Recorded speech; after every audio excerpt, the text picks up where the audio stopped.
Hello, friend, and welcome. If you're new here, I'm real excited to meet you.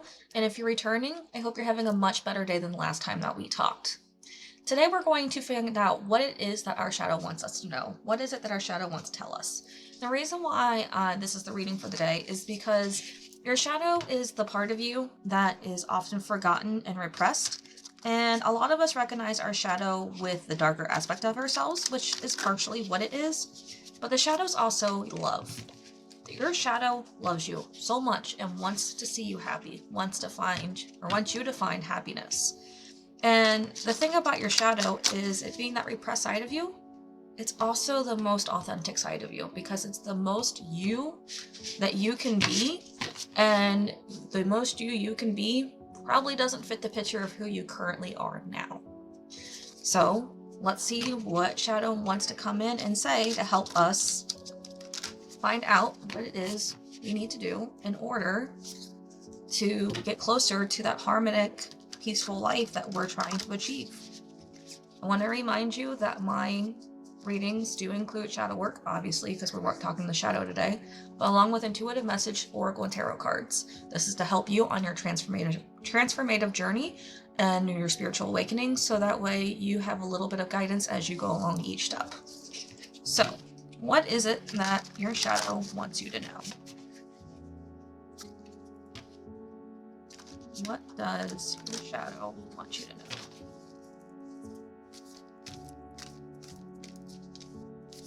Oh, those two cards.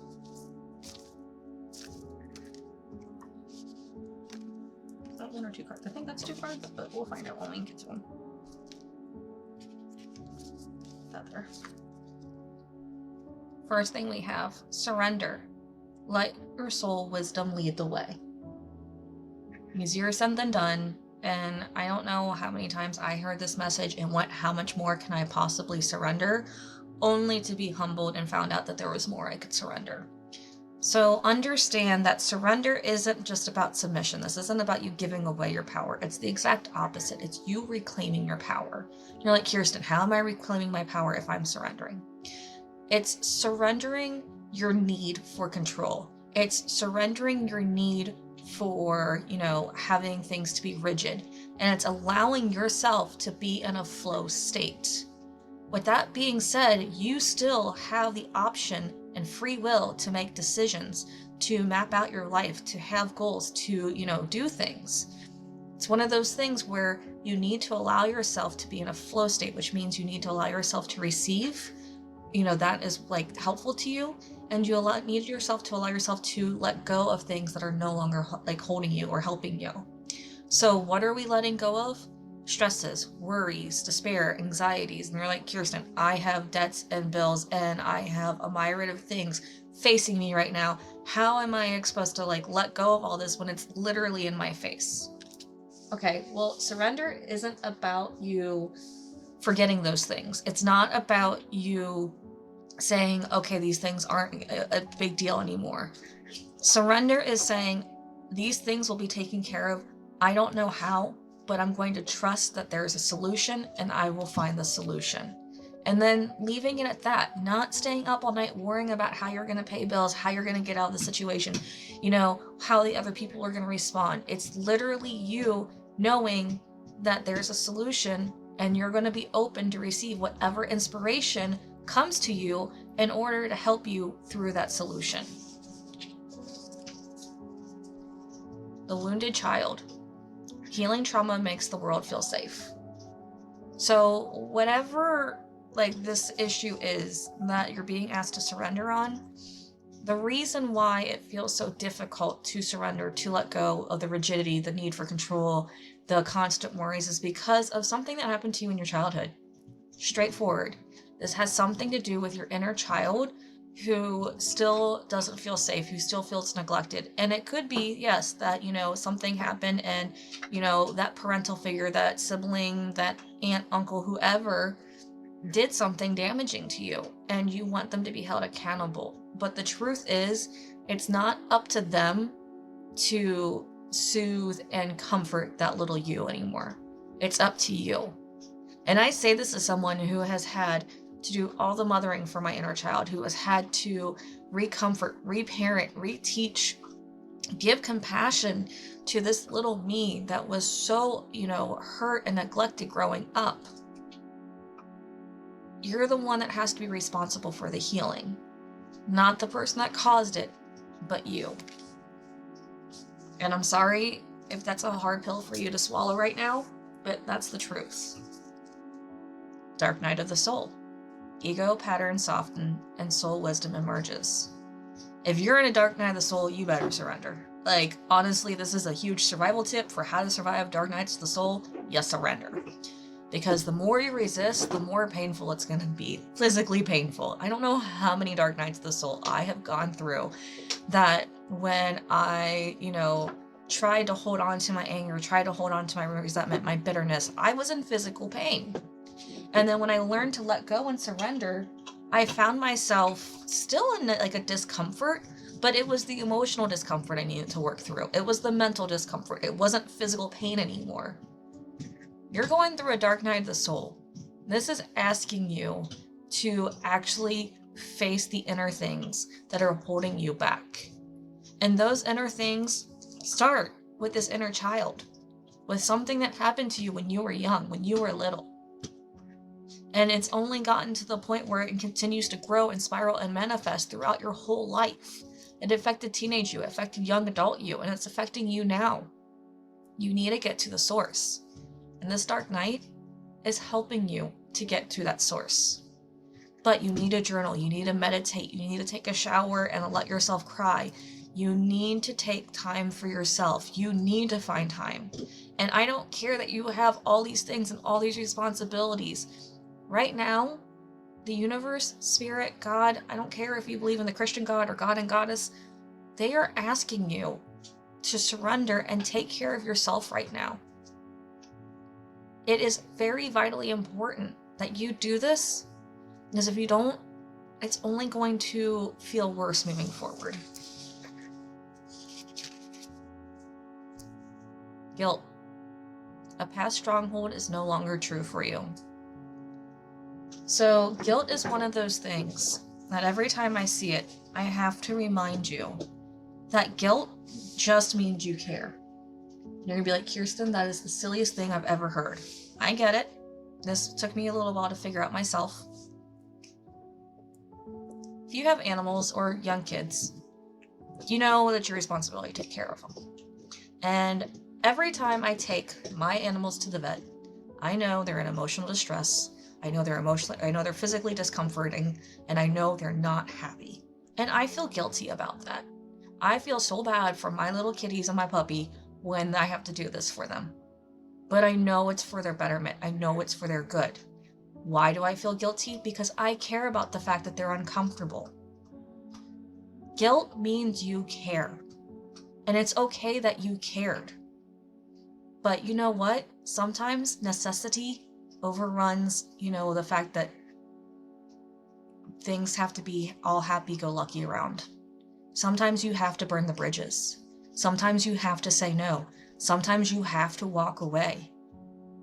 If you are in a toxic environment, and yeah, the other person's probably gonna be like, you hurt my feelings. How can you do this to me? Yada, yada, yada. But you care for yourself enough that you're going to do this, you might feel guilty about what you've done.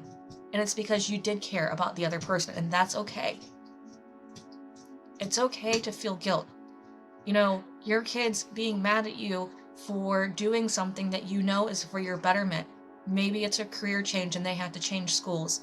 Maybe it is leaving that toxic in relationship that happens to be one of their parents. They're not going to be happy about it, but it's for your betterment and their betterment in the long run. And it's okay to feel guilty about that. Guilt just means you care. Guilt is not something that is meant to keep you in a cage or bar you or hold you down. Yet it does. Guilt, a past stronghold, is no longer true for you. Understand that how you perceive things and how you're letting that guilt control your life is no longer true for you. It's time to release it and see it for what it really was. a sign that you truly cared. I would like to find out more about what this wound is, what like the symptoms that we're dealing with are, because it could be that the symptoms are obvious, but it could also be that they're not so obvious, and that you've just been kind of going through this for so long with the symptoms that you think it's normal. And I don't mean that in a bad way. I honestly, for my own personal life, I didn't realize that, walking to clear your head was not the only joy that you could get from walking. I literally just thought, walking's only purpose was to empty out my head. And then after I switched from survival to, a regulated nervous system, I learned that there's actually, you get endorphins. I mean, scientifically, I knew what endorphins was, and I knew you got endorphins when you walked. But, I felt, joy and happiness on walks all of a sudden, and I was like, what? And doing a little bit of research, it was because in survival mode, I wasn't able to feel the endorphins. I wasn't able to get that typical, improvement of mood that most people get. So when I say that some of the symptoms might not be so obvious, it's because some of the symptoms might be something that you just consider part of your normal life. So 4 of Wands in its reverse position. This right away is telling me that the wound has something to do with a cracked foundation. That doesn't mean it's necessarily anything that you had control over. This cracked foundation most likely has something to do with happen for when you were a child. This is where this is starting. And a cracked foundation is not your fault. As children, especially between the ages of 5 and 13, we are very egocentric, and we take everything as, oh, I did something to cause this, or oh, this is because of me, because that's literally how our brains are wired. It's not anything to do with, you being an egotistical person or anything like that. It's literally how your brain is wired. So whatever happened in those primitive years, it's one of those things where you took it upon yourself to say, this cracked foundation is because of me. And that wasn't true. If there was a cracked foundation, it probably happened before you came about, and it just got worse as things go on. Because if something's built on a shaky foundation to begin with, it's not going to support anything when there's, added pressure and stress onto it. So with this 4 of Wands in its reverse position is already telling me that the wound is from something that wasn't even anything you had control over. A cracked foundation is something that when you move into a house, and let's say you didn't have that there was no inspection beforehand, which always get an inspection before you buy a house. But in this situation, when you're born, you don't have the choice to do that. So in this situation, you got a house, you didn't have a chance to get the inspection, and there's a cracked foundation, and all of a sudden things in the house start causing problems and things start messing up. That's not your fault. That's literally just the foundation that you came into. Then we have 10 of Wands in its reverse position. So here you are carrying the weight of the world on your shoulders. Here you are doing everything for everybody. Here you are being the grown-up when you were supposed to be the child. Here you are doing what other people were supposed to do for you. It hurt. It was bad. It was uncomfortable. But the thing is you are no longer that child. You're an adult now who, yes, might have responsibilities. I get it. You might be a mom, you might be a dad, you might have, people in your care, but that doesn't mean that you have to do everything always 100% of the time. You now have ability to ask people for help, to delegate, to prioritize what can be done today and what can be done tomorrow, and what maybe only needs to be done weekly. Whenever I get the 10 of Wands in its reverse position, it's one of those things where you are being asked, what is it that no longer serves us? Because the thing about 10 is this is a completion card. So right now, in this dark night of the soul, you're really being forced to see what it is that you need to let go of. What is it that no longer serves you? What defense mechanisms are no longer helping you? What habits are you just doing so habitually that you don't even realize that it's just wasted energy?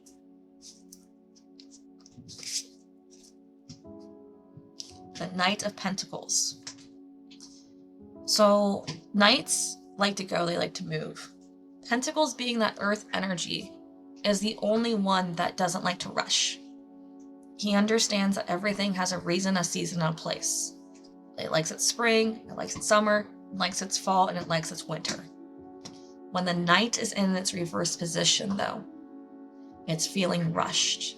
It's feeling pressured.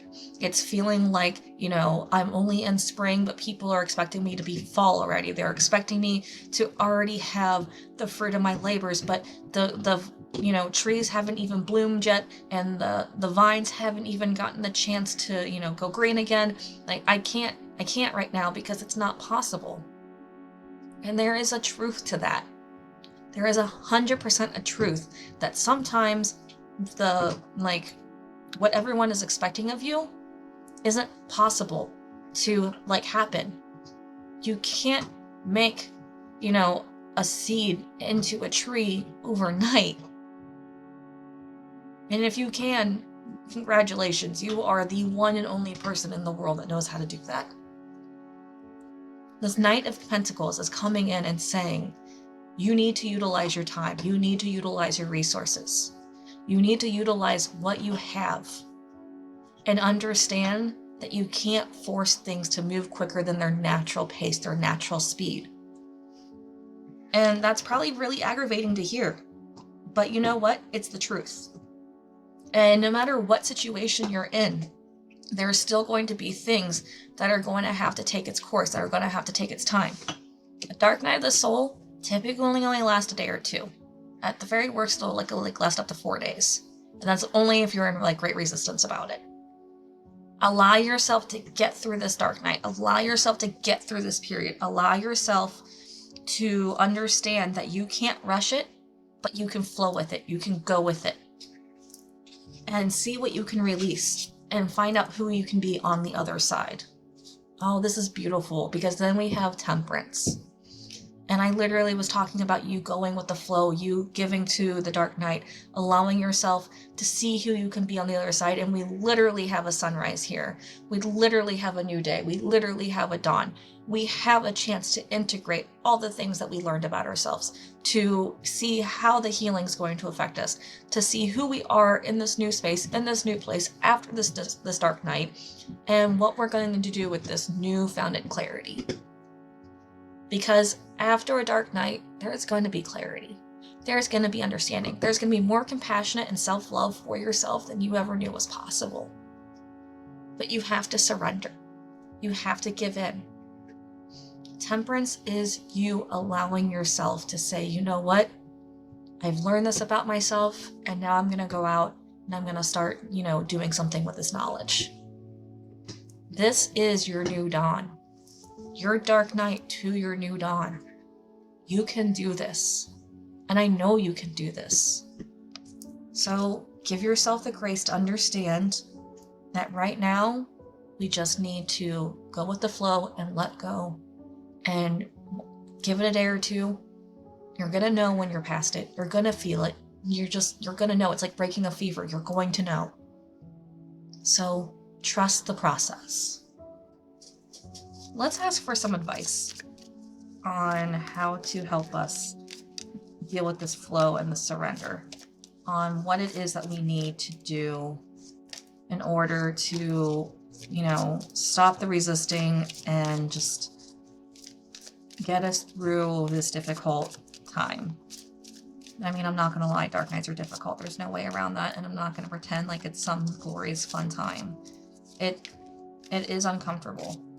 But you know what? There's the thing about discomfort causes growth. And discomfort also means that you are pushing yourself out of your comfort zone, which is also growth. So let's get a little bit of advice here. Okay, well, hey, guess what? You're going through a change. This card is practically the death card of tarot. And I always find it ironic, and this happens every time, that I'll get a message like this and I won't get the death card of tarot, but I'll get it with this deck. And I never intend for that. You're going through a change. You're going through a transformation. Understand that this is change. This is transformation. And that, yeah, maybe there's parts of you that no longer need to be. I talked about this old defense mechanisms. I talked about the habitual thing that you were just doing for whatever reason because it just comes naturally to you, but it has no purpose. It serves you no longer. So yes, there are parts of you that maybe need to, just be let go of, no longer need to be. And that's okay. Because it's not that you're losing yourself. It's that you're finding yourself and you're losing things that don't serve you. You're losing things that aren't gonna help you any further. Think of it like you have this hoodie that is too small for you, that is tattered and serves no purpose, but you just keep it around because it's always been there. Okay? Throw it away, donate it if it's good enough to be donated. Like, why do you still have this hoodie? Well, it's just been there. Okay, but it's not serving a purpose. It has no function. So let's let go of it. Or if you have, a box of stuff in your house. If you have ADHD, it's called a Dune box. I still have one that I'm working through. But the point of this is, it's just something that follows you wherever you go, and it just gets bigger and bigger. But it's a bunch of stuff that serves no purpose, but you can't let it go. Let it go. Get rid of it. Donate it. Give it to somebody. It's not serving you anything. It's just taking up space. So, let's let go of things. Sacred space. This is that reminder that you need to find some place where you can allow yourself time for yourself. Sacred space, yes, can be in physical space in your house. It can be, a corner of your room that you always feel cozy in. It can be, your shower, like if that's where you feel you can be yourself authentically. It can be somewhere in your car. But sacred space does not have to be a physical space. It can literally be you journaling. It could be you meditating. But if you're doing it that way, it needs to be a daily practice. When sacred space is coming in here too, it's reminding you of the spiral. The point of the sacred space is to allow you the ability to go internal, allow you the ability to, find your inner peace, your inner sanctum. This isn't just a place where you can, relax and find peace for the day. I mean, cool if that's what you use it too, but we also need to go inward. We need to do the meditation. We need to do the deep work. We need to do the journaling. And we need to let ourselves remember that those serve as a greatest form of surrender as can possibly be. Letting go. If that hasn't been the theme of this whole reading, if I haven't said it enough, here's a card that you saw me shuffle and pull at random that's telling you to let go. Let go of what's no longer serving you. Let go of what's hurting you. If you, have a knife in your hand and you're holding the blade because, that knife is important to you, but you're holding the blade and it's cutting deep into you, why are we holding on to it? Why are we holding on to that resentment, to that bitterness, to that anger, to whatever it is that's hurting us? When it's hurting you, it's not serving you any purpose. So we need to let go. Omens. You're going to find some answers through signs and omens. Omens does not mean a bad thing. Omens is just signs. This could be through an angel number. This could be through just like you're watching an episode of something and maybe you've watched it for like 50 times in your life because you have it memorized, but all of a sudden this one line just hits you so differently and you get this epiphany. Allow yourself to be open to receiving the unexpected. Allow yourself to listen to music and all of a sudden a song that, you just normally bob along to just feels deeper and has more meaning to you. Allow yourself to, see that this red light that you normally don't hit, it's always typically green. Why is it red today? Probably means something. Allow yourself to ask, should I, choose path A or path B? If I choose path A, or if I'm meant to choose path A, show me a purple and yellow spotted dinosaur. If I'm supposed to, choose path B, show me, a brick full of water and flowers. Don't question it. Just know that that's what you're supposed to see. And when you see it, take it for what it's worth. And if you do the sign thing, literally the more specific you are, the more you can't avoid it. So if you really want clarity and you really want signs from the universe, be specific with your signs. We're going to put that one over here. I just want to ask for some encouragement now. Some encouragement to help us, get through this challenging time, this tough period. Okay. Wow. You got a pretty straightforward card. Okay, we got 5 cards. That's fine. In stillness, my truth becomes louder. I've literally talked about you meditating, you journaling, you going within. This sacred space. I talked about you needing to do the inward work. This is why. In silence, my truth becomes louder.